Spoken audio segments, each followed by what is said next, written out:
invités, chers sociétaires, nous voici réunis encore une fois pour rendre hommage à la femme, principale cible avec qui IMSEC a décidé, depuis sa création, de nouer des liens d'affaires. En effet, l'énoncé de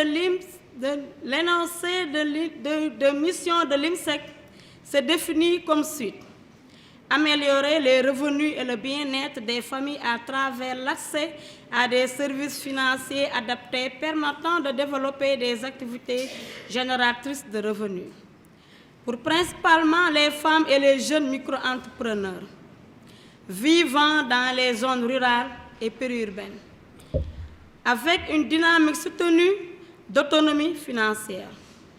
Fort de cela, est consciente du faible niveau de présence de cette cible, malgré quelques efforts notés 23% de l'épargne et 20% du montant donné en crédit.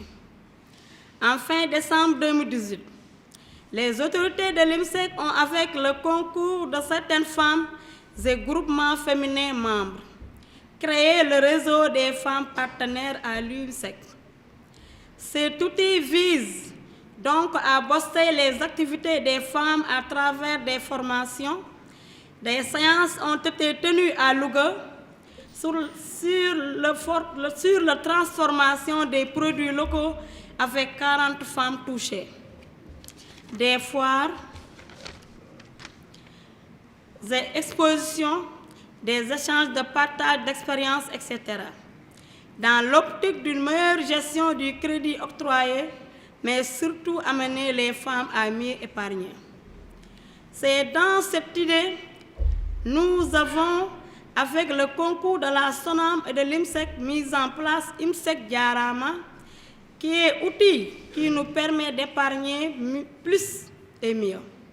Nous avons ainsi, à ce jour, dû faire adhérer à ce produit 1856 groupements féminins, pour une épargne cumulée de 38 699 500 francs au 30 avril 2019.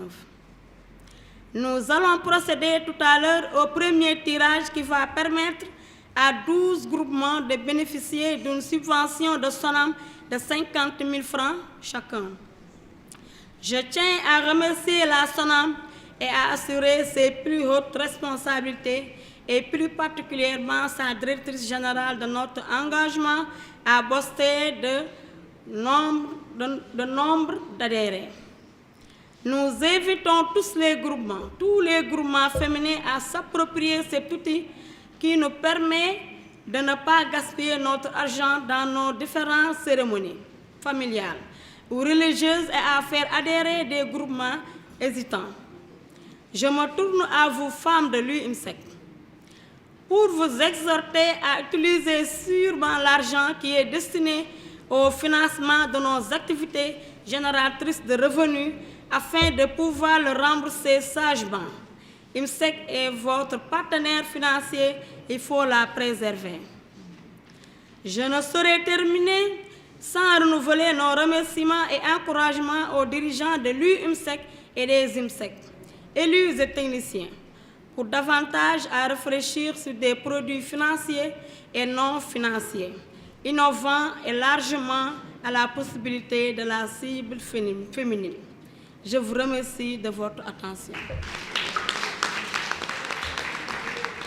Monsieur le directeur général de l'UIMSEC, Madame le directeur général de la SONAM Vie, Mesdames les responsables de groupement, l'UIMSEC, en partenariat avec la SONAM, a mis en place IMSEC Diarama. IMSEC Diarama est un produit dédié à l'entrepreneuriat féminin. En ce sens qu'il veut booster l'épargne des groupements féminins et augmenter leur capacité d'accès au crédit. Mesdames et Messieurs, honorables invités, il y a de cela 1 an que nous avons ensemble procédé au lancement officiel du réseau national des femmes de l'UMSEC à Kaolack. En partenariat fidèle à ces engagements, la SONAM va remettre 12 lots représentant une subvention de 600 000 francs CFA au profit de 12 groupements.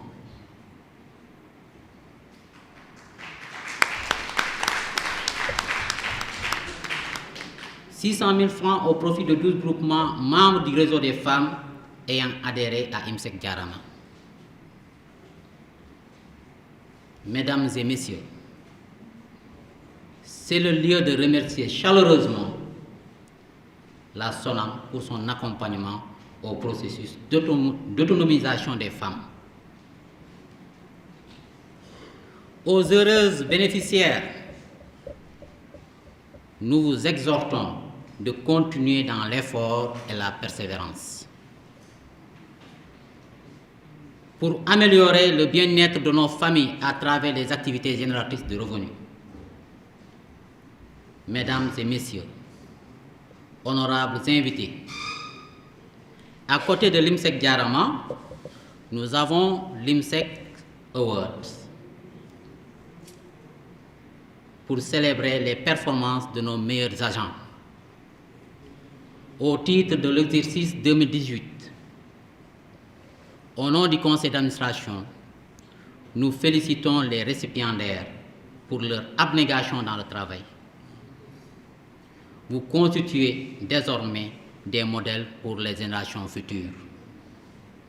Je vous remercie de votre aimable attention.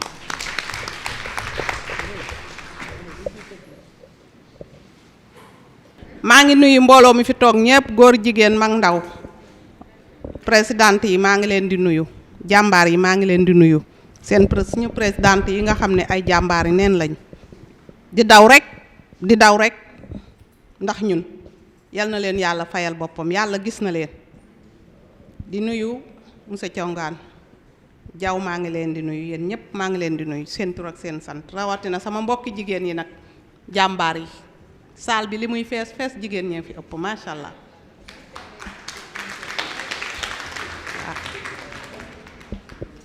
wante dama ne li fi am te musu fee am dees na ko wax man maa fi gis lu ma musut a gis te dinaa ko wax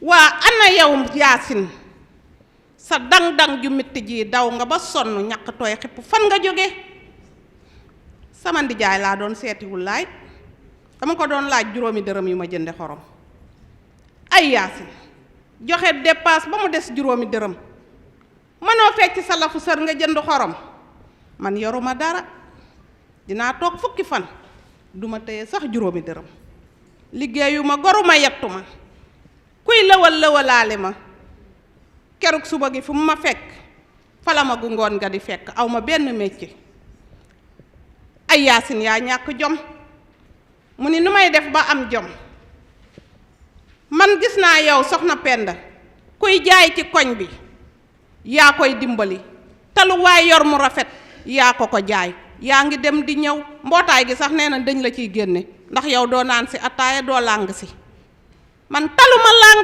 taluma naan ataaya soo làngee naan ataaya doo dem moo la teg looyu li la dal moo la ko teg lànguma naanuma ataaya xanaa yow xamoo IMSEC waa IMSEC nit la ay nit la kay nit yu góor ak yu jigéen gisoo taax mu mag moomu ci Bambilor di taax moo xam ne dañ koo peinture orange ak marron dem fa yóbbu sa 4 junni ñu lebal la 20 junni ren ba déwén ngay liggéey ren ba déwén di ko fay ren ba déwén dese fa 20 junni ren ba déwén te fay nga leen seen xaalis te dese nga leen ci sa poos kooku mooy IMSEC dawal IMSEC kon di nga génn ci dab sa ndijaay ndax 5 dërëmi xorom waa IMSEC mii nuñ ko war a def àndal ak man ma dem bu nu demee Moustapha Diouf nga fa de xale bu teey bu yaru dalay dalal di la ree ba nga am li nga bëgg. Oudou Ndiaye nga fa ak a mën a enquête dina la enquête ba xam lépp doog laa lebal te ci yoon la koy teg. Astu Njoona nga fa dina la régleel sa xaalis ba mu mat sëkk du la njuuj njaaj te dërëm du fa manqué. waa IMSEC a ngoog ñoom IMSEC a ngoog li ñu fi nekkee suqali jigéen ñi amul woon am ñi manul woon man ñi xamul woon xam suqali jigéen ba mu egg fa mu war a egg. man de ñàkkuma dara jooyuma dara maa ngi jënd maa ngi jaay. waa IMSEC gii nuñ koy faye xanaa takk suñu ndigg ànd ak IMSEC di ko jàppale rek ba faaw ndax IMSEC nag bu ko kenn rusa wax bu ko kenn ragal a wax man day rusuma koo wax man day ragaluma koo wax te dama koy wax. gaynde moo man ci rabi àll yow waaye IMSEC moo man ci banque Afrique yi ma ne congaan moo man ci directeur yi waaye Mor Xulle moo man ci crédit yi.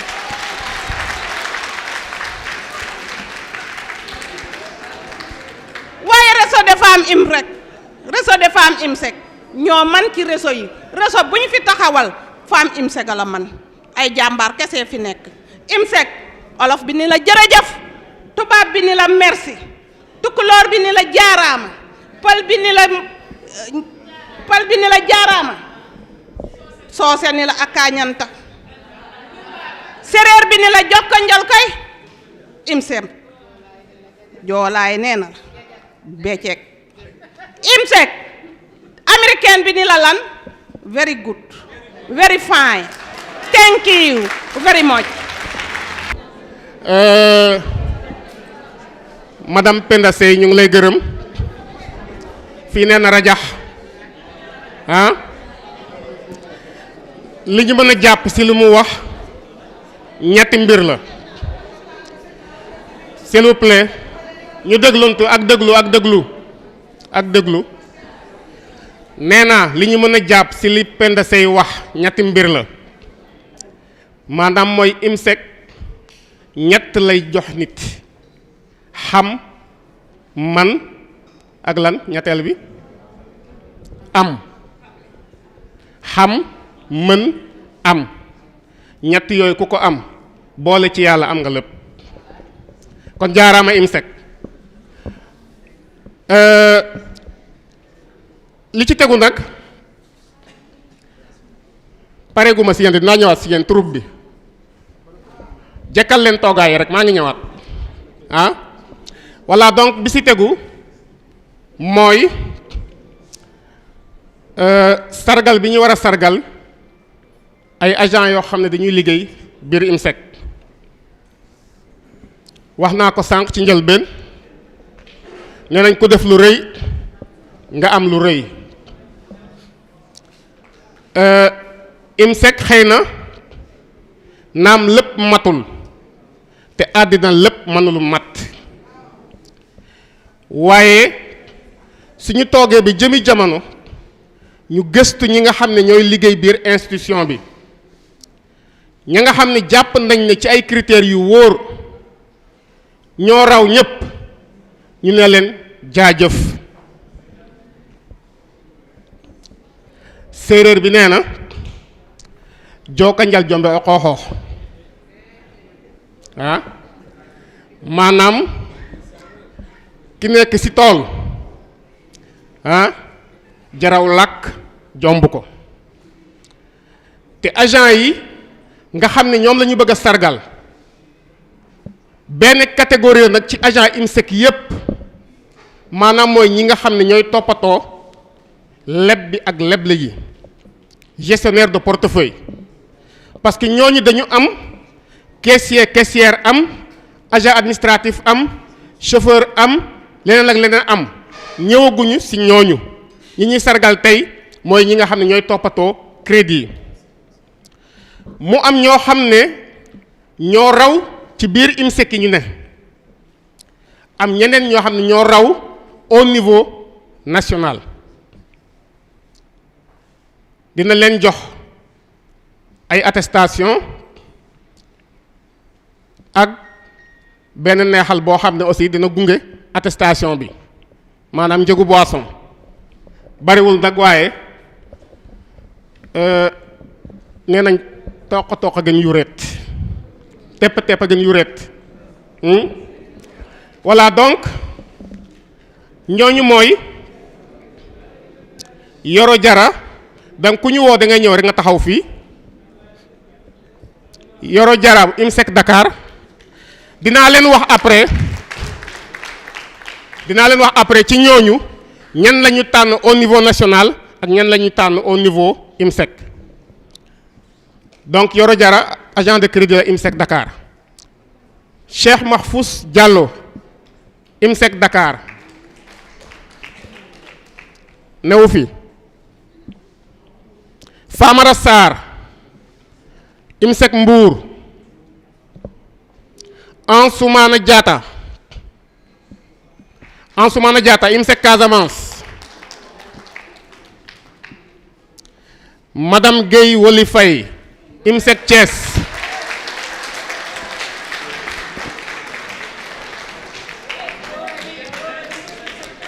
Babacar Wadj IMSEC Dakar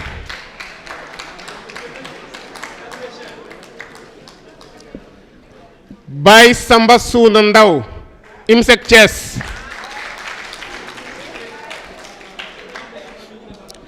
Doudou Ndion IMSEC Mbour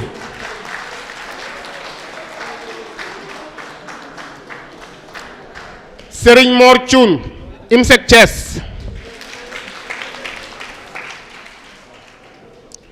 Souleymane Mbeng IMSEC Thiès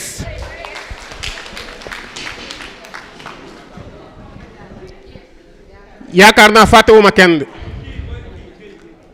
Serigne Saliou Gueye wax nga ndëgg Serigne Saliou Gueye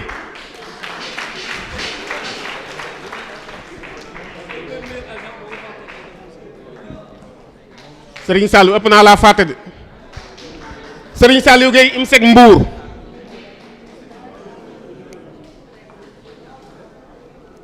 c'est bon yaakaar naa wax ñaa ñëpp woo naa ñëpp léegi si ñii dafa am ñett ñoo xam ne ñoom la ñu gën a distinguer au niveau national balaa maa ñëw si la damay wax critères yi nga xam ne si la ñu basé wu ngir mën leen a tànn dañu wax dafa am ay indicateurs de performance yoo xam ne nit ñi war nañ koo matal pour ñu mën a wax ni ñoom ñooy ñi raw bi ci jiitu mooy comme ñi ñuy sargal ci atum 2018 la dañu ne pas de crédit en souffrance sur les financements de l'année 2018 maanaam crédit yi nga xam ne ñoom dañ koo joxe ci at mi ñu wees waruñu cee am crédit boo xam ne dafa sibiru wala dafa lompoñ bi ci tegu volume de recouvrement des souffrances reçues en début d'année. Troisième critère, réduire au mieux le taux de portefeuille à risque maanaam bor yi nga xam ne dañu feebar wala dañuy sibiru waruñu maanaam suñ ko mënta nennal dañu war a tendre vers 0%. olof yee metti rek ngeen jégal ma bu doon séeréer mu gën a yomb léegi bi ci mujje mooy avoir un minimum un encours de maanaam poste bu nekk dafa am la nga xam ne moom nga war a jox ci biir at mi ñu ne la lu mu tuuti tuuti war na toll ci nangamu million donc ñu ne pour agent de crédit 100 millions la lu mu tuuti tuuti ci at mi war ngaa joxe au moins 100 millions te ci 100 millions yi su fekkee moom nga joxe ci at mi dara waru cee souffrir ci at moomu responsable de guichet 130 millions chef d'agence 175 millions alors au niveau national meilleur agent de crédit 4 IMSEC yëpp boo leen dajalee Yoro Jara la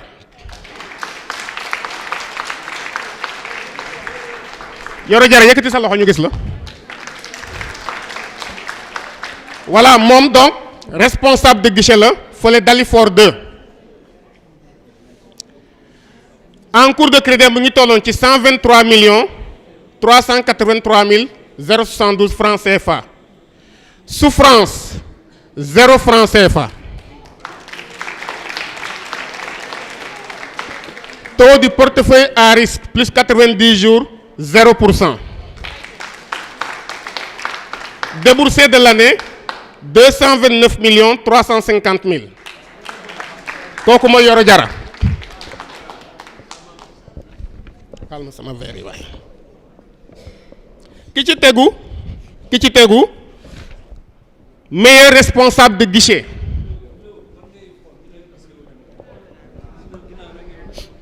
Meilleur responsable de guichet, Serigne Saliou Gueye. Kay fii mu nekkoon responsable de guichet bu Ficelle IMSEC Mbour.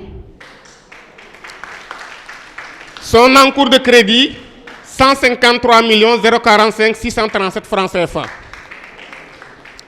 Taux de portefeuille à risque plus 90 jours 0,46%.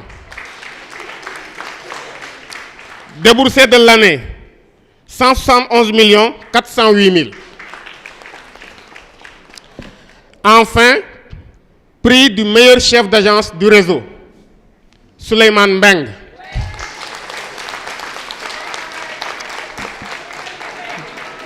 Moom mooy chef d'agence bu Noto Guy Jama. Caisse de base donc IMSEC Thiès. Résultat, encours de crédit 182 355 256 francs CFA. Souffrance, 0 francs CFA. Taux du portefeuille à risque plus 90 jours, 0%. Déboursé de l'année, 210 750 000 francs CFA. Donc kooku mooy ñi nga xam ne ñoom la ñu tànn au niveau national. Léegi nag ñi ci des nekkoon au niveau IMSEC def ci am ñoo xam ne dañoo gën a ràññeeku encore parmi ñoom ñu tànn si juróom muy Cheikh Mahfous Diallo di agent de crédit fële IMSEC Dakar. Famara Sarr nekk agent de crédit IMSEC Mbour. Babacar Wadj responsable de guichet Yoff. Samba Suuna Ndaw bu nekk Bambey ak Serigne Mor Thioune bu Saint-Louis. Voilà, donc ni ma ko waxee sànq ku ci nekk dina am attestation maanaam kayit la woo xam ne soo ko xoolee nga xam ne lii man lañ ko sargale woon. Les meilleurs dinañ am benn tableau ak li ma wax sànq aussi dina am benn suukaru koor bi ñu leen jox ngeen yóbbaale ko ah su ngeen pare ku ci nekk nag day jaar ci man. Voilà, donc ñu commencer par Cheikh Mahfous Diallo.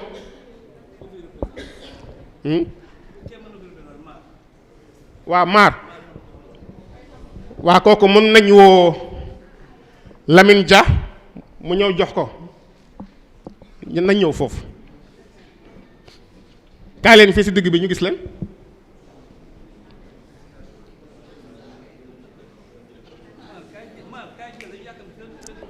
Donc chef d'agence am moom moo koy jëlal son prix. Ansoumana Rassar. Aloïse kaay ana Aloïse. Aloïse. Merci beaucoup. Babacar Wadj. Mbaxana bi jekk na macha allah. Non enveloppe bi bu mu dem ci poste bi de bu suuna xoolal bu baax.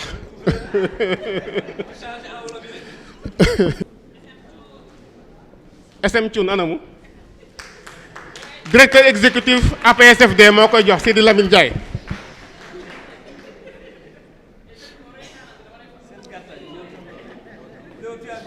neexoo nañ de.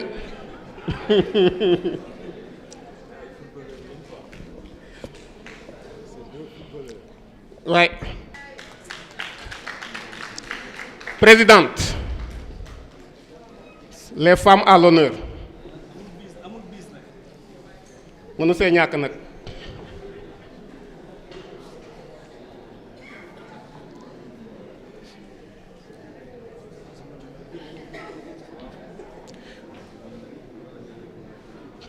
waa enveloppe kese la ñeneen ñoo am attestation. Merci beaucoup. ana présidente Thiès mu ngi fi. présidente Thiès mu ngi fi.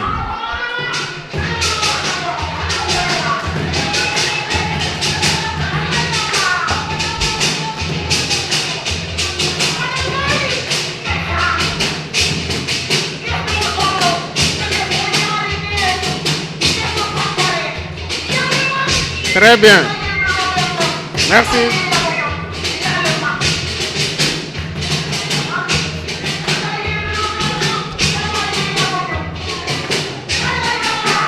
Voilà, jërëjëf.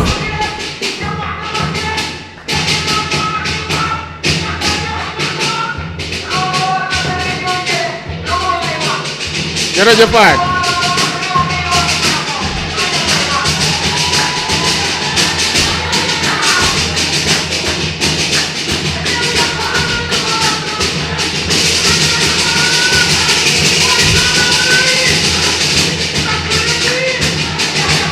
Voilà, merci.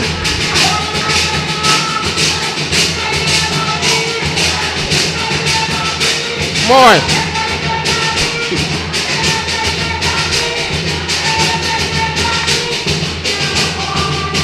Voilà, merci.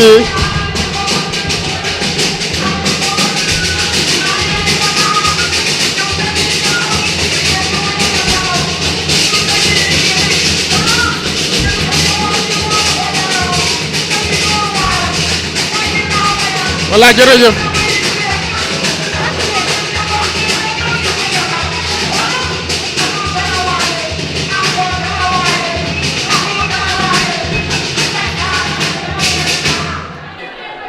waaw mais waaw mënu see ñàkk nag jigéen ñee aaye il faut loolu bokk xorom la si waaye wooguma la nga ñëw dootuma la woo baax na rek. voilà maintenant ki ci tegu mooy Doudou Ndione. Doudou Ndione ana président bu Mbour présidente bu Mbour voilà présidente bu Mbour nekku fi ah non non pas Aloïse Aloïse toi tu es son directeur. ana madame Bari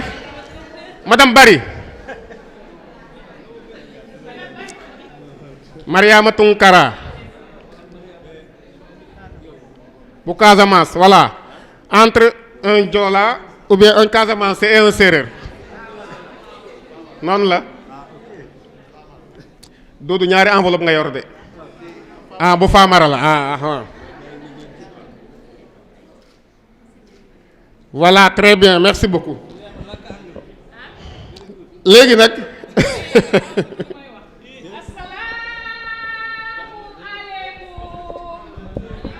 la ilaha illallah assalaamu aleykum la ilaha illallah imsek alayeke kilondingo forolti ibanata ifanata duniya cabole be bulu wayna fa naning faale yentu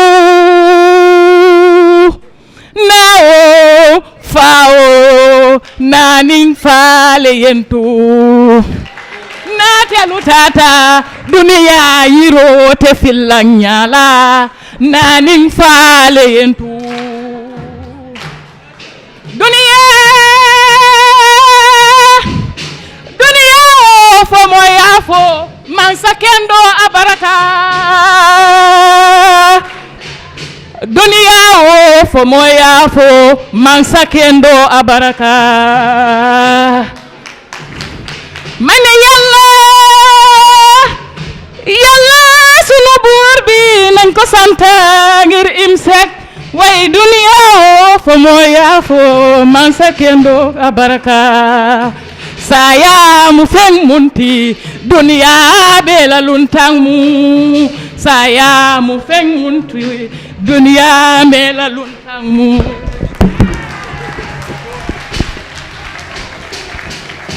Merci beaucoup. Jërë ngeen jëf, jërë ngeen jëf.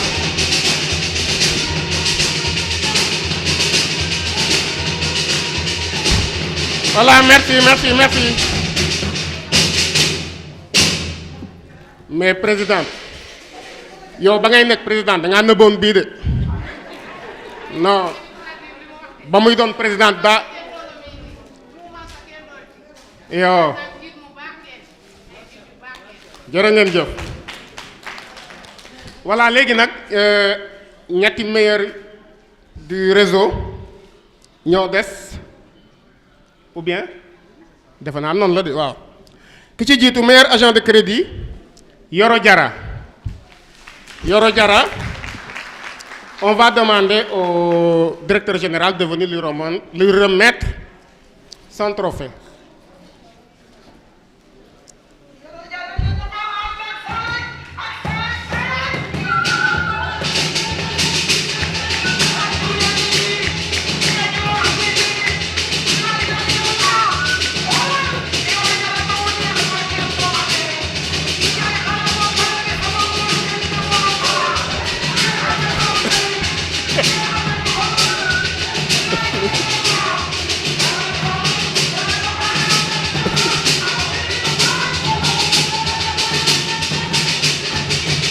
Merci beaucoup, merci.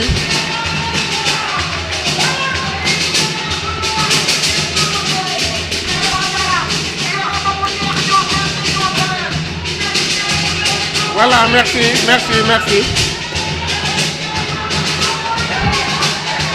Wow,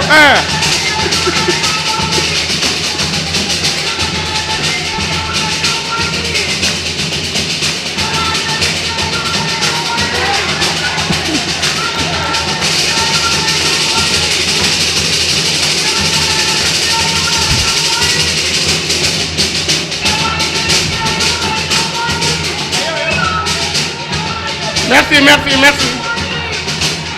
Jërë ngeen jëf.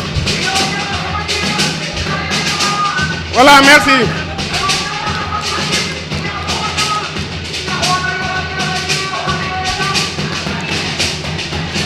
Voilà,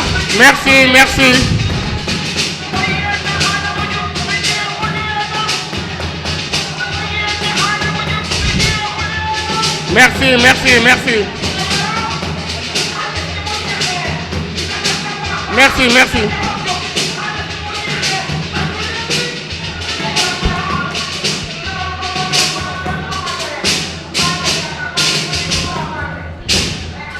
Voilà, très bien. Mani.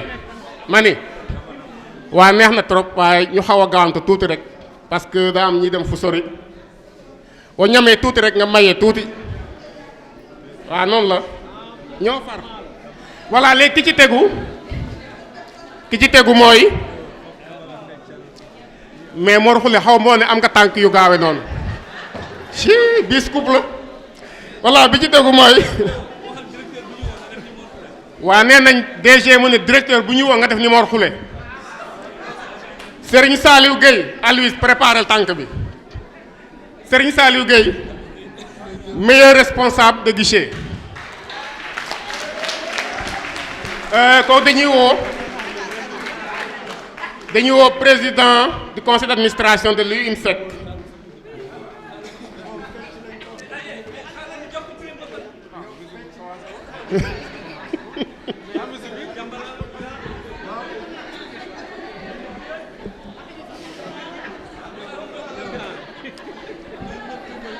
Voilà.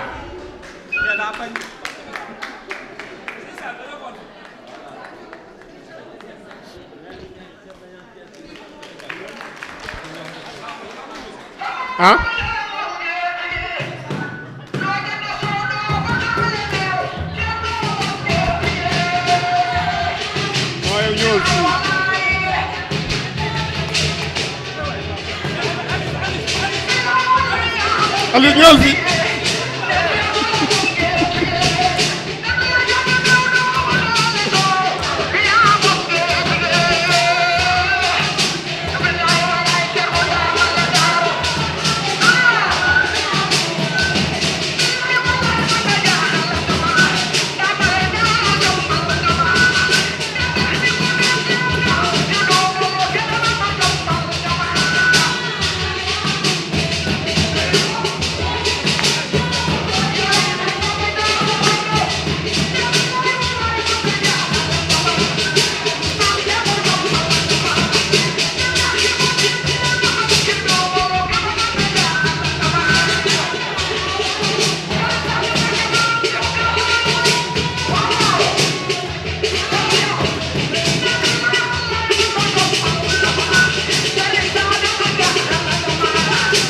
Très bien.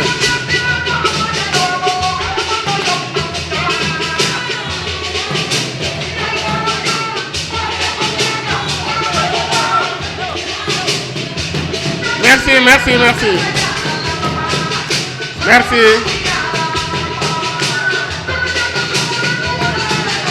Jërë ngeen jëf. Jërë ngeen jëf, jërë ngeen jëf.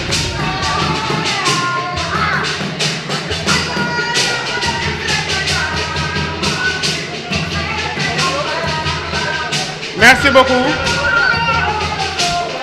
Léegi ki ci tegu. Merci. waa léegi ki ci tegu mooy meilleur chef d'agence. Meilleur chef d'agence Souleymane Mbeng. Camara kaay fi, Camara kaay fi. Nassaf. Suprême meilleur chef d'agence. Au niveau, high niveau. Souleymane. Ki fi nekk Sonam vi. Souleymane.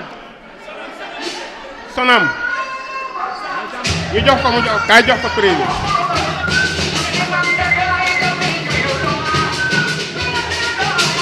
Anam.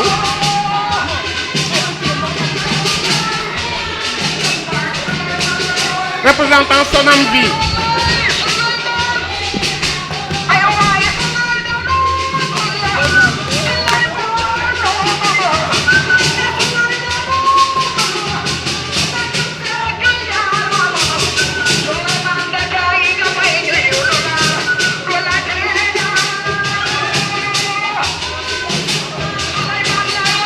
Voilà, très bien.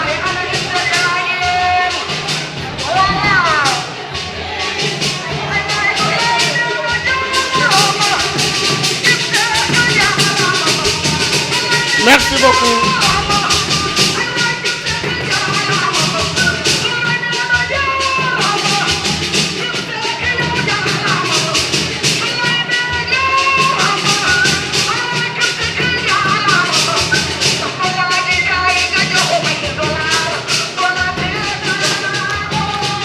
Merci, merci, merci.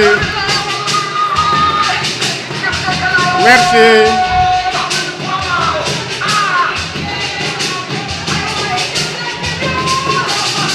Merci beaucoup. Merci.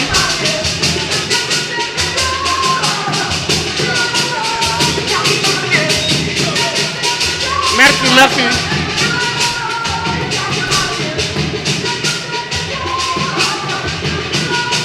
Merci, merci, merci.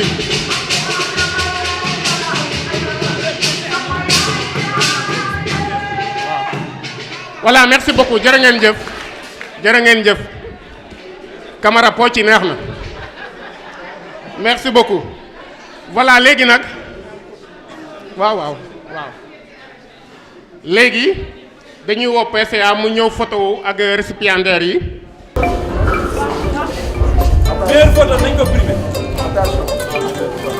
Pense bien pense.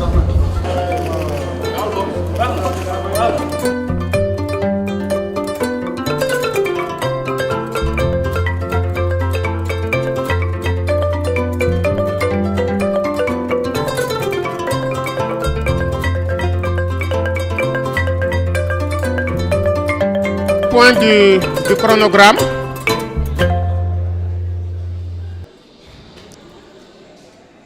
L'autre point du chronogramme. les photographes, s'il vous plaît, est-ce que vous pouvez attendre la fin? Parce que sinon ça perturbe.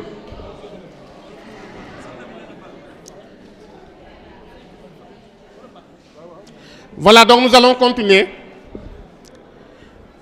Dafa am lu ndaw la ma bëggoon a wax rek aux récipiendaires yi nga xam ne ñoom lañ doon primer léegi dañu war a xam ni s'il vous plaît allô voilà donc les aux récipiendaires gis nga yegg ba ci kaw yomb na waaye maintenir ci kaw moo gën a jafe te il faut pas dormir sur vos lauriers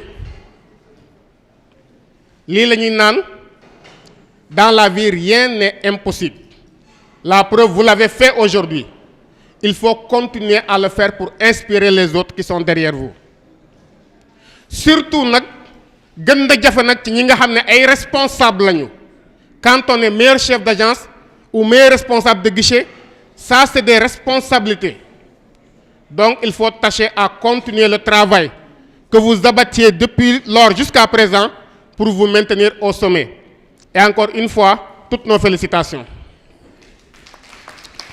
Voilà léegi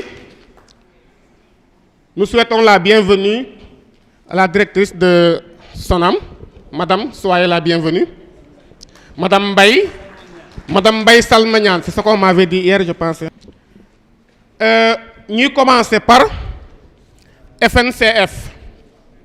FNCF du Fonds national de crédit pour les femmes. Monsieur Sow Mohamed Rachid. Voilà donc ni ma ko waxee sànq dafa doon fonds boo xam ne dafay fexe ba IMSEC ak ñi mel ni ñoom man di jox groupement yi nga xam ne ñoom ñoo ko sélectionné ay crédit dañuy gàttal rek parce que waxtu bi dafa gudd mais li ñuy def ëpp na loolu mais li gën a am solo ci li ñuy def mooy loolu suqali jigéen ñi fexe ba jigéen ñi surtout groupement yi nga xam dañoo booloo daje ñu mën a am ay lignes de crédit donc FNCF pour en ramasser loolu la ñuy def ñuy woo waa Icostar est-ce qu'ils sont là? Oui.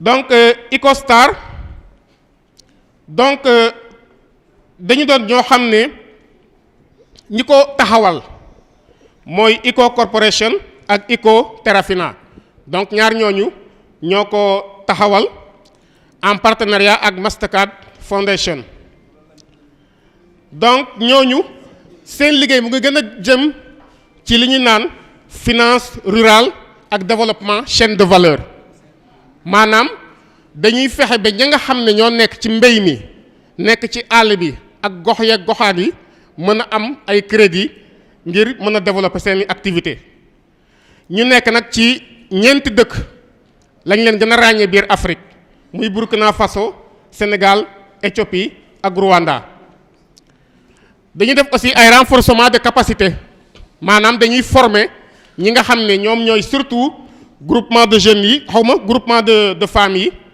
ak yeneen dañuy ramasser rek comme ni ñu ko defee léegi Lamine mën nga leen représenter de parce que yow la ñu xamee Ico biir IMSEC waaw alors PADES ñu ngi fi voilà ñoom c'est le projet intégré de développement économique et social donc ñooñu dañuy def une stratégie d'autonomisation socio-économique donc dañuy fexe ba jigéen ñi mën a man seen bopp mën a demal seen bopp mën a amal seen bopp ci fànn wu nekk mais surtout ci wàllu koom-koom donc ñooñu en gros loolu mooy seen liggéey.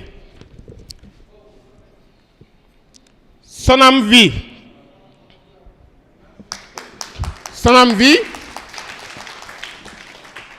on va demander à madame la directrice malgré que vous êtes installée de venir ici voilà donc ñoom dañuy liggéey ak ñoom ci ay fànn yu bari waaye li ci gën a am solo nga xam ne moom la ñuy def ak ñoom mooy ñaari mbir ñaari produit muy IMSEC Avenir ak IMSEC Jaarama daa mel ni sax def nañ ko ci tableau yi ngeen di gis noonu voilà loolu dama koy wax rapidement ci tubaab rek xam naa mooy gën a yomb donc IMSEC Avenir li ñu ci jublu mooy mettre à la disposition des sociétaires du IMSEC une assurance pour aider les familles à préparer tranquillement l'avenir de leurs enfants maanaam xeetu assurance la boo xam ne day tax njaboot yi mën a waajal seen ëllëgi doom financer de manière sûre et souple leurs études supérieures et financer de manière souple et sûre les projets professionnels de leurs enfants au cas où ils ne pourraient poursuivre leurs études donc ni ko tur waxe IMSEC Avenir mooy waajal ëllëgu gone yi donc produit boobu en gros loolu la wundu ñaareel bi mooy IMSEC Jaarama IMSEC Jaarama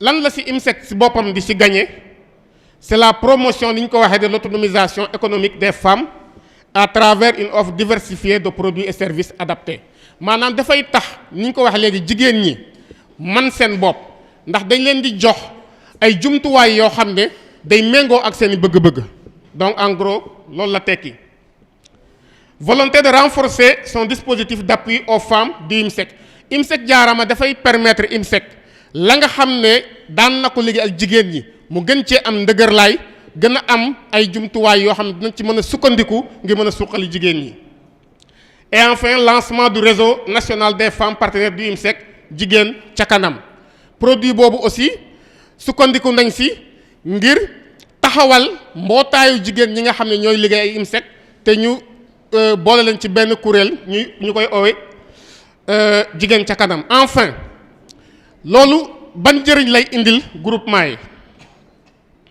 dafay tax yéen groupement yi ngeen gën a am dëgërlaay mais également ngeen gën a dëgër gën a taxaw donc la pérennité taxaw tey taxaw suba taxaw gannaaw ëllëg ensuite dafay tax ngeen am lu ñu naan un capital de sécurité maanaam ngeen am matelas boo xam ne matelas koom-koom boo xam ne mën ngeen ci tëdd ba yaandoor voilà donc loolu foofu la ñu bëgg a jëm ndax su fekkee ne yow da ngay yaakaar toujours di dem di lebi te amul lenn loo xam ne denc nga ko ëllëg dafay indi ay jafe-jafe donc IMSEC Jaarama li ko tax a jóg loolu bokk na ci. Ensuite, besoin de renforcer l'autonomie financière des groupements et perspectives de diversification et de développement des activités maanaam ngeen bañ a yem rek ci transformation des fruits et légumes waaye dana mën a permettre également ngeen mën a def yeneen xeetu activité ci wàllu formation yi ñu leen di defal ngeen mën a def yeneen yaakaar naa wax naa partenaires yi nga xam ne ñoom la ñu liggéeyal en tout cas ñi gën a fës ñi fi nekk ak ñi fi nekkul ñu ngi leen di gërëm di leen sant voilà léegi nag dañ leen di jox seeni sargal soxna aywa mu ñu foo ay ca ñu ñëw à vous l'honneur.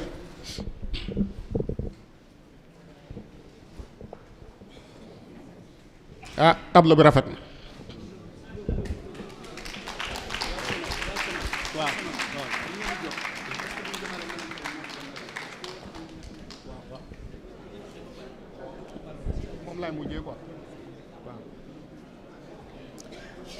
Voilà comme mook Sonam rek ñoo fi nekk léegi on va donner à la Sonam mais ensuite nous allons donner la parole à Madame Mbaye qui va s'exprimer certainement au nom de tous les autres partenaires mais également en son nom propre. DG.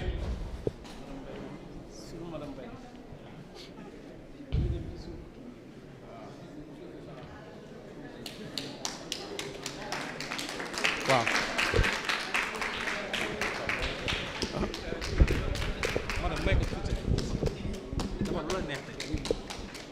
IMSEC Jaarama jigéen ca kanam jigéen ñaa ngi nii yàgg ngeen a doon jàmbaaroo yàgg ngeen a faj gàcce jigéen ñaa ngi nii xam nga delloo fu góor ne jigéen na nga ca wet ga di ko jàppale Salma madame Mbaye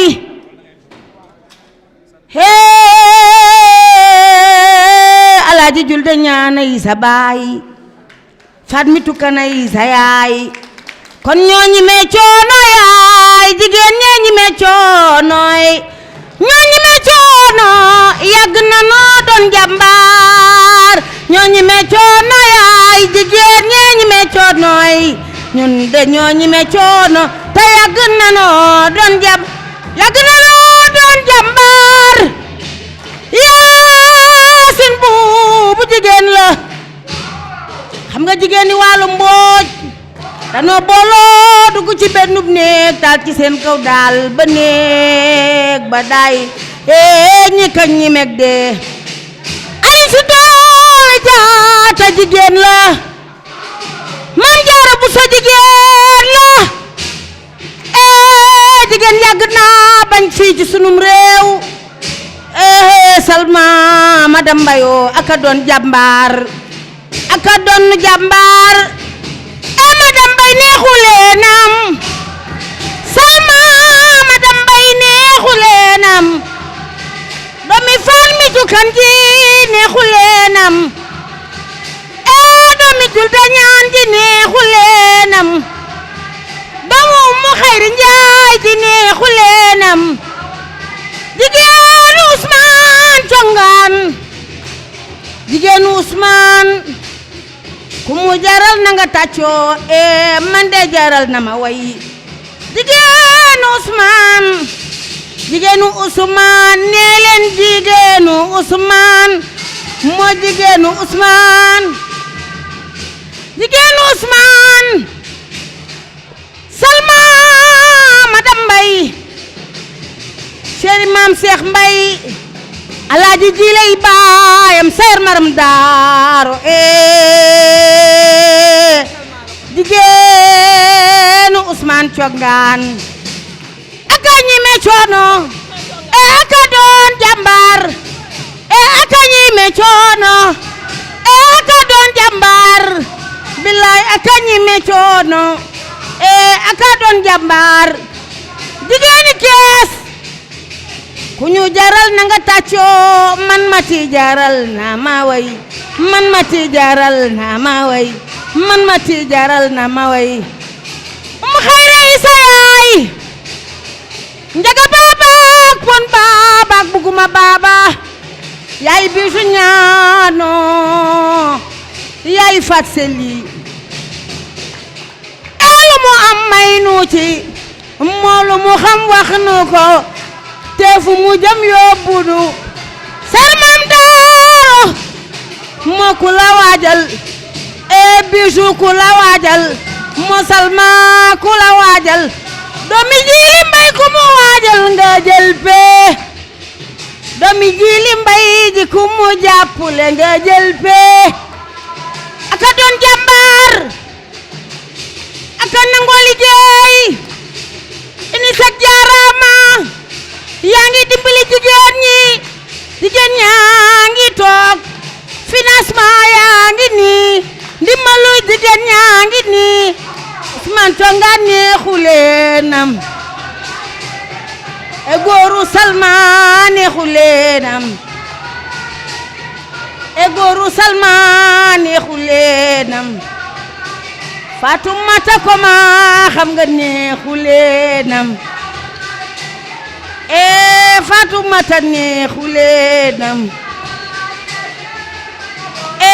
ni ko ànd ak moom ko ànd ak moom ko ànd ak moom Salma ko ànd ak moom ko ànd ak moom ko ànd ak moom ko ànd ak moom financement yaa ngi jigéen ñaa ngi nii ndimbal yaa ngi nii jàppale yaa ngi nii ini sag neexu leenam ini sag jaaraama lay way ini sag neexu leenam ana yaay bay jiili yaay bay jiili yaay bay jiili yaay bay jiili mooy jigéenu Ousmane neexu leenam jigéenu Ousmane neexu leenam ana ñu ko bëgg ana ñu ko bëgg ana ñu ko bëgg ana ñu ko bëgg ana ñu ko bëgg Salma ñu ko bëgg ana ñu ko bëgg Salma ñu ko bëgg ana ñu ko bëgg Salma ñu ko bëgg ana ñu ko bëgg Salma ñu ko bëgg Salma neexu leenam mu xëy rey sa yaay pon baabay maamam buguma baaba njaga baaba Salma neexu leenam moo sa yar maram daaro an samba neexu leenam ana ñu ko bëgg ana ñu ko bëgg ñu ànd ak moom ana ñu ko faral ñu ànd ak moom Ousmane neexu leenam Ousmane fu mu toogee Ousmane Tongaan fu mu toogee Ousmane Tongaan foo toogee ana ki may seet ana ki may xool ana ki may xool ana ki may seet Ousmane fu mu toogee ana ñu ko bëgg ana ñu ko bëgg ana ñu ko bëgg Ousmane fu mu jaral na nga tàcc man ma ci jaral na ma way Ousmane neexu leenam Ousmane neexu leenam Ousmane neexu leenam way benn dëkk ñaari gaar Thiès way benn dëkk ñaari gaar Thiès benn dëkk ñaari gaar Thiès xam nga dama koy dagg dama koy dagg dama koy dagg xam nga daa guddi jigéen ñaa ngi nii financement yaa ngi nii dama koy dagg dama koy dagg ca kanam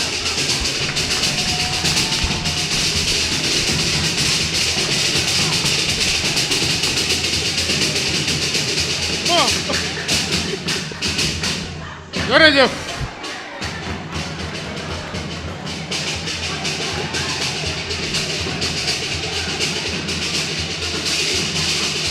mbasa mbasa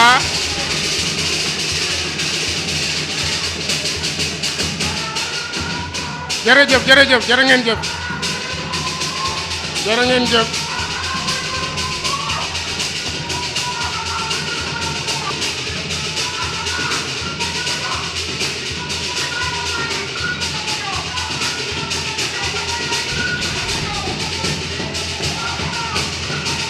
voilà merci.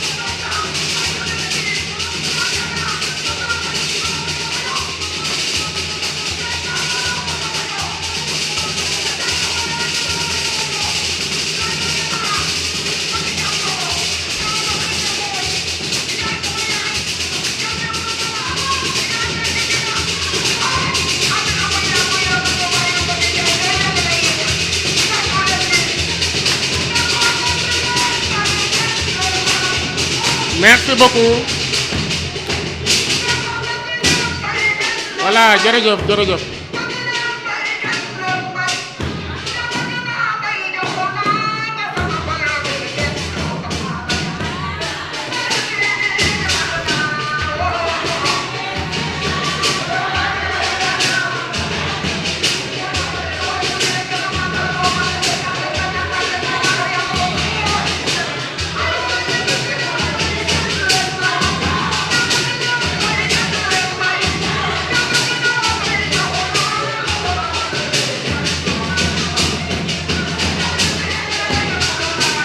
Voilà, merci.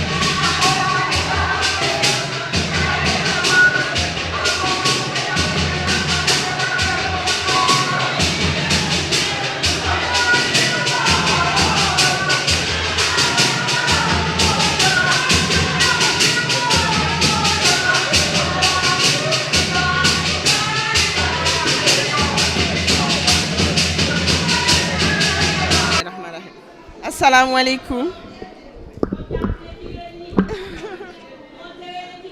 Mashallah.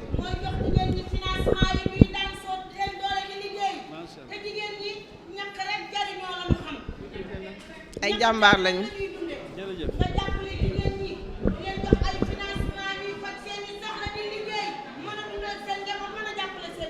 jërëjëf. asalaamaaleykum mbooloo bi ñu ngi nuyu ñëpp képp ku fi teew rawatina nag sama mbokk jigéen yi ma fi fekk fii tey ma am kontante bu baax nag fekke leen fii ci Thiès maa ngi leen di nuyu di leen sargal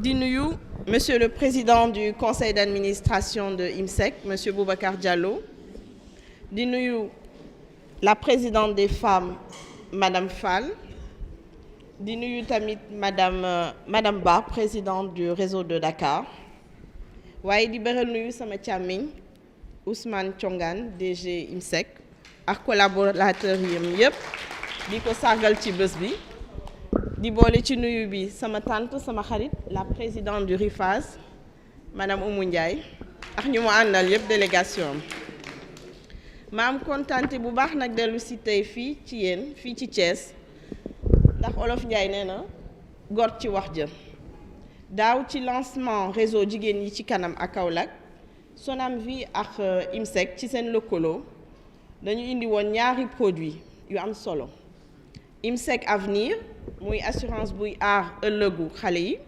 ak IMSEC Jarama IMSEC Jarama nag di produit bu ñu jagleel groupement jigéen yi ngir gunge leen ci seen autonomisation financière maanaam gën a mën a jàppal jigéen yi seen bopp ñu mën a ngir émergence ay cotisation yu yomb la woon junni donc groupement bu nekk weer bu nekk pour dooleel leen IMSEC ak Sonam di leen may ay subvention ñetti weer yu jot ñu tànn fukk ak juróomi groupement may leen fukki junni bu loolu weesoo at bu nekk ñu may leen ñaari subvention yu 1 million ngir dooleel réseau bi ak groupement yi waaye tàmbali bi yombul lim ci contrat yi nombre de contrat yu ñu doon xaar amaguñu ko waaye dañoo bëgg a jàppale jigéen yi ñaax leen ci jëriñu produit yi ci jëriñu IMSEC Jarama loolu moo waral tey nag IMSEC ak Sonamvi indil leen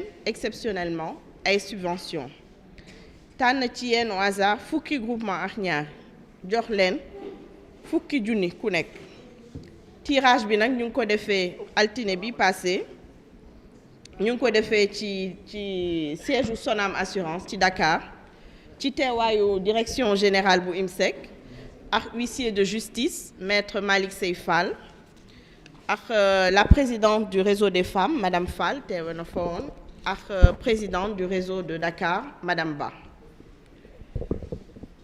ñoo ngi donc ndokkeel jigéen yu ñu tiire yépp ñoo ngi leen di ndokkeel bu baax ñoom ñi nga xam ne tey ñoo war a jot seen chèque ou subvention waaye ñoo ngi ñaax jigéen yépp ci njëriñu IMSEC Jarama ndax IMSEC Jarama denc lu néew la wante njariñu lu bare ñu ngi leen di sant di leen gërëm jërëjëf. merci beaucoup madame Mbaye voilà léegi li des ci mbir mi muñ leen rek lay mu jeex muñ sax amu ci parce que affaire bi dafa neex waaw donc léegi dañuy remettre chèques yi groupement yi suñu paree loolu kii ngeen gis mu toog nii mooy Sidi Lamine Ndiaye mooy directeur exécutif u APSFD mooy kuréel gi boole SFD Sénégal yëpp mooy directeur exécutif mënuñu ko ñàkk a jox kàddu après ñu jox ko kàddu après DG tëj n'est-ce pas mën nañ def loolu jërë ngeen jëf voilà donc léegi pour IMSEC Dakar juróomi groupement moo ci moom la ñu tànn muy AFDAL groupe 128 waaw parce que dañu leen di présenter après seen fiche synoptique yi donc groupe daal AFDAL du moins groupe 128 mën na ñëw AFDAL groupe 12 AFDAL Wokam 64 CAFEG GRPE 7 CAFEG GRPE 10 alors présentation bi nag dama koy def mu gaaw rek waaw léegi pour groupe AFDAL groupe 12 président baa ngi tudd Ndeye Yacine Thioune muy 10 membres bokk ci réseau bu mag bi ñuy wax AFDAL nekk IMSEC Dakar guichet Liberté 6 ñu ngi adhéré IMSEC jaaraama le 8 octobre 2018 ki nga xam ne mooy présidente réseau AFDAL nag bu mag bi mooy madame Anta Sarr Diako. Donc réseau bi ñu ngi ko créé le 21/2/2013 ñuy def commerce seen localisation di benn tali numéro 2190 nombre de crédits reçus par le groupement benn montant des crédits reçus 1.150.000 francs. AFDAL groupe 128 Ndeye Astou Gueye mooy présidente bi 10 membres bokk ci réseau AFDAL Dakar Liberté 6 date d'adhésion à Diarama 4/10/2018 présidente réseau bi di Anta Sarr Diako date de création le 21/2/2013 ñuy def commerce nekk cité Comico jot benn crédit à hauteur de 1.150.000. AFDAL Wakam 64 Anta Diagne du moins mooy présidente bi ñu nekk 10 membres bokk ci réseau AFDAL nekk guichet Wakam ñu ngi adhéré IMSEC jaaraama le 15/9/2018 présidente réseau bi di Anta Sarr Diako li ci des yëpp benn la nombre de crédits reçus benn montant 1.150.000. CAFEG groupe 7 5 membres bokk ci réseau CAFEG guichet CSP IMSEC Dakar date d'adhésion groupe IMSEC Diarama le 16/8/2018 présidente réseau bi tudd madame Khady Dieye date de création du réseau février 2007 ñoom transformation de céréales mooy seen activité principale ñu nekk Guédiawaye jot ñaari crédit à hauteur de pour un montant de 1.250.000. Enfin CAFEG 10 groupe 10 Famalo mooy seen présidente bokk ci réseau bu mag bi ñuy wax CAFEG Dakar CSP date d'adhésion à IMSEC Diarama le 16/8/2018 nom de la présidente Khady Dieye date de création du réseau février 2007 ñoom dañuy def transformation de fruits et légumes ak commerce jot ñaari crédit à hauteur de 1.250.000. Donc voici pour IMSEC Dakar. ana ñaari présidentes yi voilà donc on peut procéder à la remise à la séance de photo avec la directrice au niveau de Thiès. IMSEC Thiès ñaari groupement la bi ci jiitu mooy àndu nawle noonu la àndu nawle groupe 11 àndu nawle groupe 11 kaay Thiès àndu nawle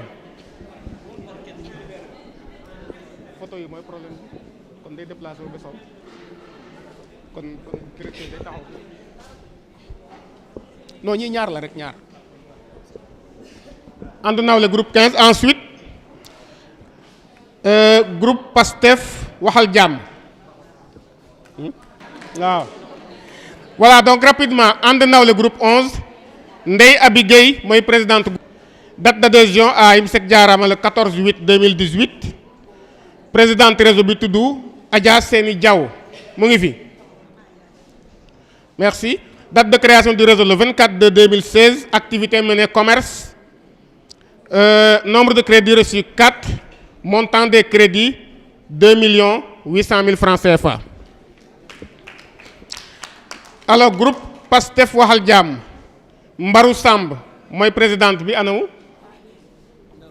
mu ngi nii waaw 10 membres bokk ci réseau PASTEF waxal jàmm Thiès Bambey date d'adhésion IMSEC Diarama le 15/2/2018 présidente réseau bi tudd Adama Ndiaye mu ngi fi. Adama Mbaye autant pour moi Adama Mbaye jégalu. Voilà donc date de création nekk le 8/2/2000 activité yi ñu def muy commerce dëkk Waxal Jàmm Bambey ñoom jot nañu 8 crédits à hauteur de 5 850 000 francs CFA. Voilà donc on peut procéder à la séance de photo. waaw jox nañu leen waaw c'est fait.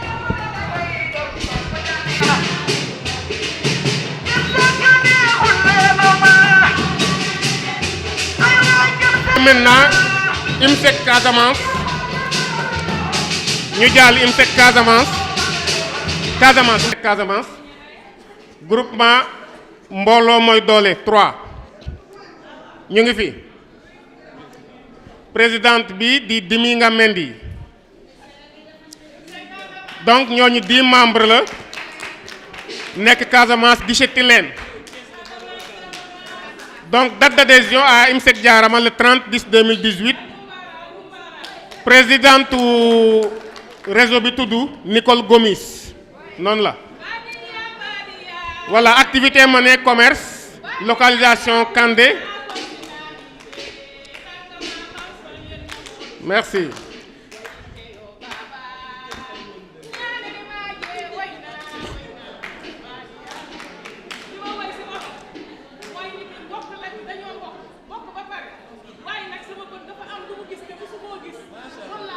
Merci, Présidente.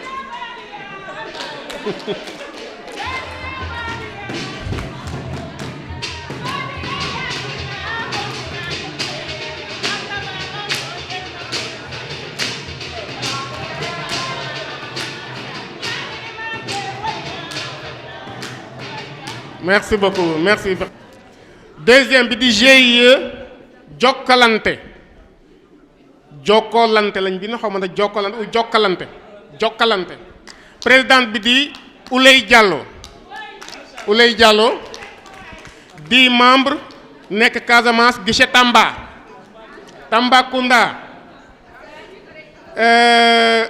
di def commerce localisation quartier dépôt benn crédit lañ jot à hauteur de 300 000. Enfin groupement de promotion féminine école Entre des Femmes noonu la Aïssatou Doumbia mooy présidente bi 6 membres Casamance Kolda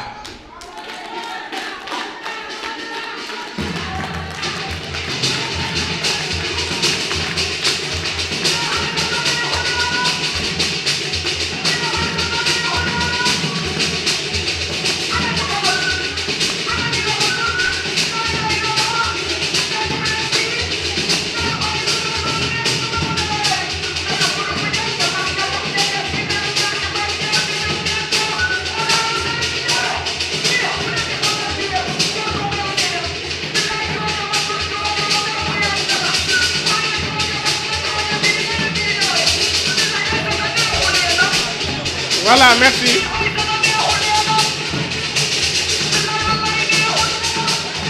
Merci beaucoup.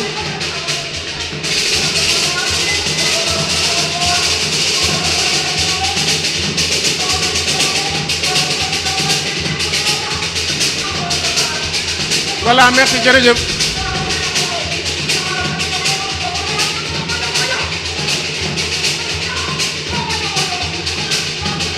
Merci.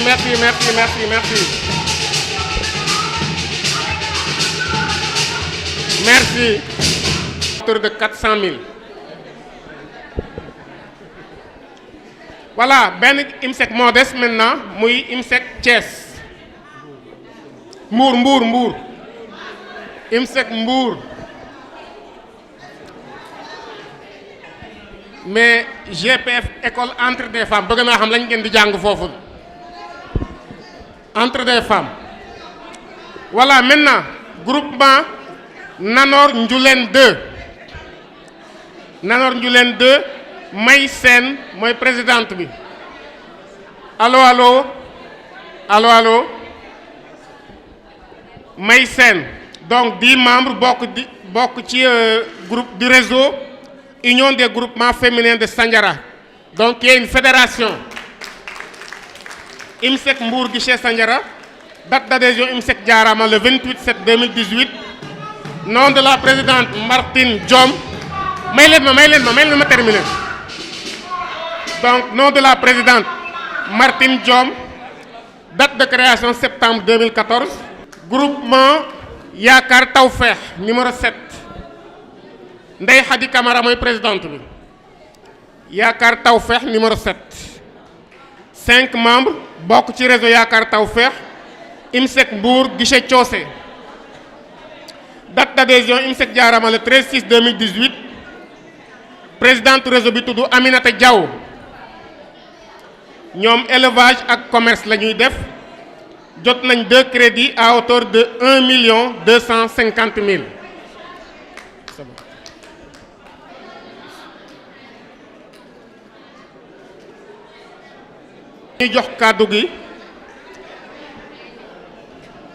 dañuy jox kàddu gi monsieur Sidi Lamine Ndiaye di directeur exécutif bu APSFD Sénégal. asalaamaaleykum mbooloo mi. ku nekk maa ngi cooy nuyu ci turam ak santam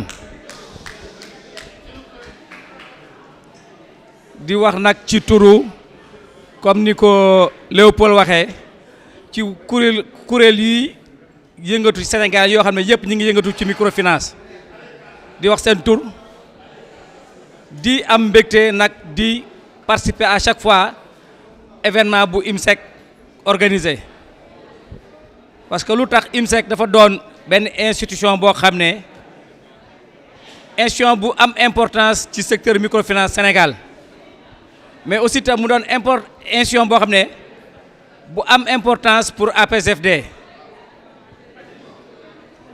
parce que dañu gis liggéey bu IMSEC di defar Sénégal mais encore damay fàttali ko IMSEC ci Ousmane nekkul na Sénégal rek la liggéeyal parce que liggéeyal na lu ñuy wax Afrique parce que Ousmane mi doon directeur général IMSEC mos na doon président kuréel yoo xam ne moo lënk bépp institution de microfinance Afrique donc liggéey bu mu liggéey IMSEC liggéeyal ko Sénégal moo taxoon ñu fal ko président AFMIN muy réseau africain des microfinances mooy kuréel yi yëpp lu yëngatu ci Afrique Ousmane mooy doon seen président donc liggéey donc di wax ne tey li muy nekk di def nii li IMSEC di def nii Ousmane dafa continuer nekkul tey rek la ko commencé mais daf ko loo xam ne commencé woon na ko ëpp na plus de 20 ans ou plus de 30 ans parce que xam nañ ko ci agent de boo xam ne pour développement microfinance Sénégal encore pour loo xam ne luy jàppale koom-koomu Sénégal dafa retourner tamit jox cër bu rëy jigéen ñi parce que soo xoolee actuellement salle bi ak ni mu defee jigéen ñoo ko moom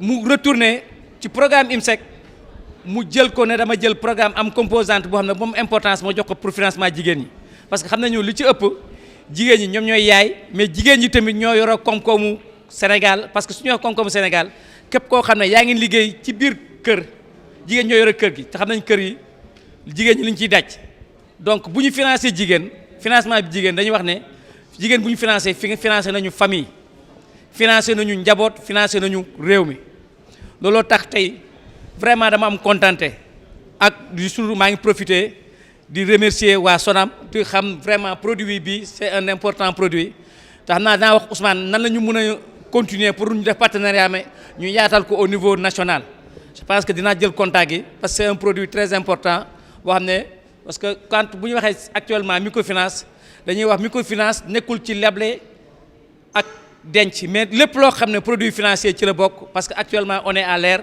de l'inclusion financière pour ñu wax inclusion financière tous les intermédiaires financiers ci lañ bokk vraiment di kontaan am tamit benn geste boo xam ne dama koy saluer parce que fekkee naa ñuy décorer employé parce que lépp luy jiin njaagi moom mooy employé parce que tey bu ñu toogee ba ñu am performance jox ko et ça je vraiment c'est un acte bu may saluer day wante ne IMSEC tamit am na lu bëri loo xam ne ñu ngi ko doon def dans le cadre de la gestion des performances sociales parce que gestion des performances sociales aussi le fait de valoriser les ressources humaines est un standard très important vraiment je vous remercie Ousmane et je crois que c'est un acte boo xam ne bu ñu ñun tamit au niveau de la PSFD dañ ko jéem a roy pour mun ko extendre au niveau de au niveau du Sénégal parce que toutes les bonnes pratiques dañ ko war a yaatal di vraiment di wax kontaan naa di jaajëf IMSEC ca kanam jërëjëf.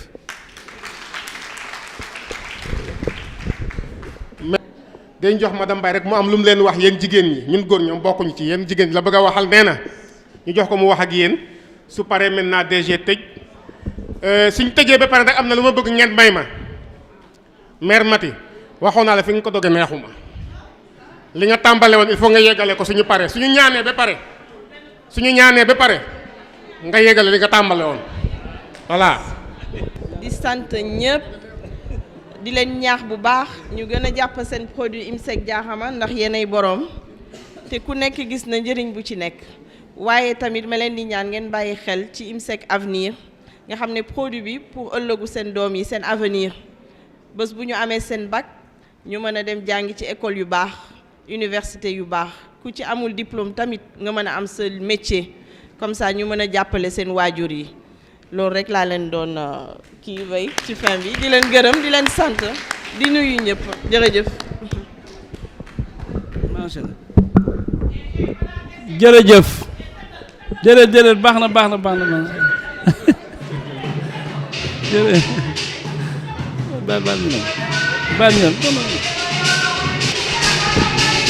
baax na.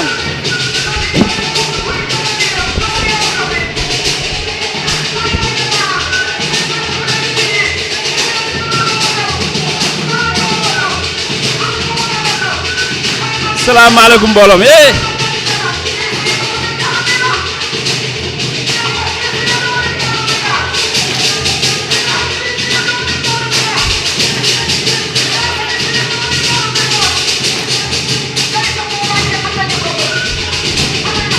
asalaamaaleykum waaw baax na ñu ngi sant bu baax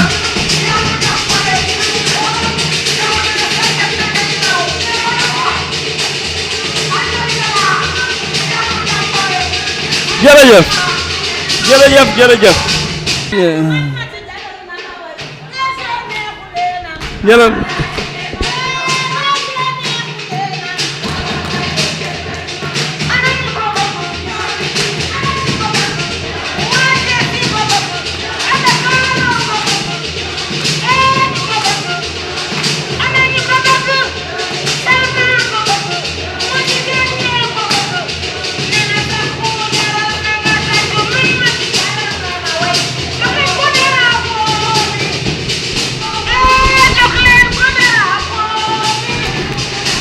salaamaaleykum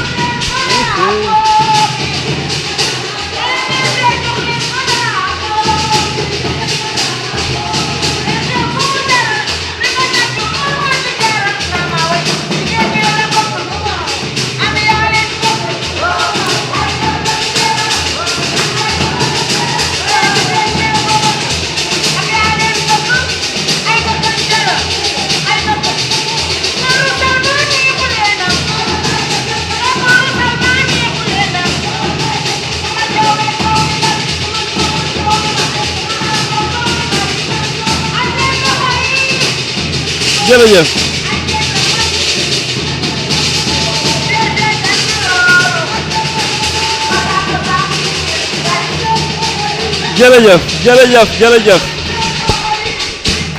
nag yéen a ngi yëngaloo koo xam ni daawul yëngatu te comme dañu filmer am na yoo xam ne bëgguma mu génn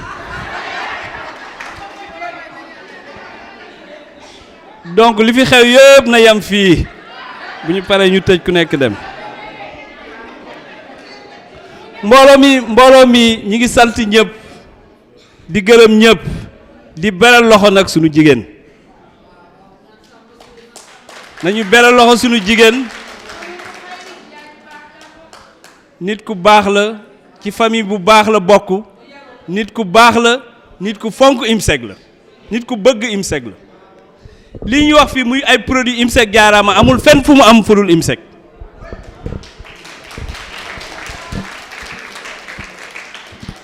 Aziz Kane xam na Sakho xam na sama bureau ak moom lañ ko tabax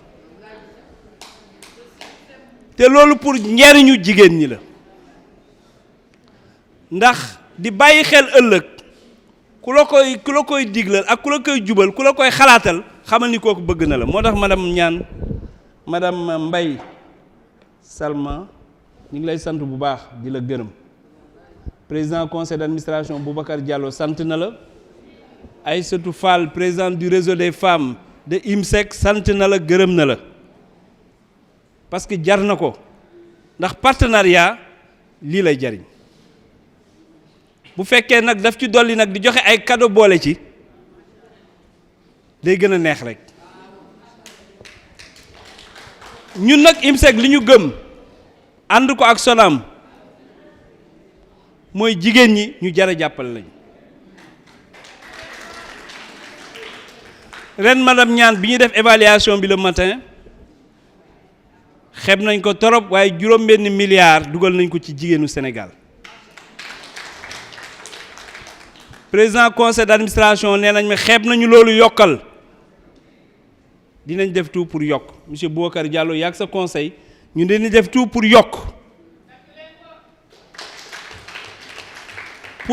ko mu law ci Sénégal yëpp ndaw ci région yëpp ñi nga xam ni groupement yi nga xam sargal nañ leen fii am ñu nekk IMSEC Dakar am ñu nekk IMSEC Thiès am ñu nekk IMSEC Mbour am ñu nekk IMSEC Casamance jóge ba Tamba wala Ziguinchor waa Wakam waa Liberté 6 waa Guédiawaye seen liggéey dañ ko gis moo tax moom la ñu sargal fii li ngeen def gëm IMSEC gëm produit IMSEC lu ñu leen defal xeeb nañ ko en relation avec la SONAM dinañ ko continuer ndax li ñu wax kii ku jara sant la ndax dañ ne woon 5000 membres la ñuy wax balaa ñoo joxe tirage au sort am 5000 adhésions ñu àgg 1500 rek mu ne ma nañu commencé ma ne ko noonu nañu bàyyi tuuti mu dem ba 1700 mu ne ma mënatul xaar Sakho ne ma nañ dem ba 1800 ñu doog ko woo donc moom vraiment au nom de tout le personnel au nom de toute la direction dirigée par Sakho ñu ngi lay sant la gërëm parce que liggéey la boo xam ni équipe bu Sakho liggéey na ko ak sa équipe ak sa techniciens yi moo tax ñu ne lii vraiment ñun dañ ci sant bu baax parce que di ñaan booy am àndandoo bu baax bu am njariñ loolu la ñëpp di wër jigéenu IMSEC nag ñu mel ni SONAM la ñu wër parce que jigéen ñi dañu bëgg a dem ci kanam te ñoom ñi ngay gis ñi ñëpp madame Mbaye koo ci gis jot na financement IMSEC te dafa remboursé à 100% amul benn souffrance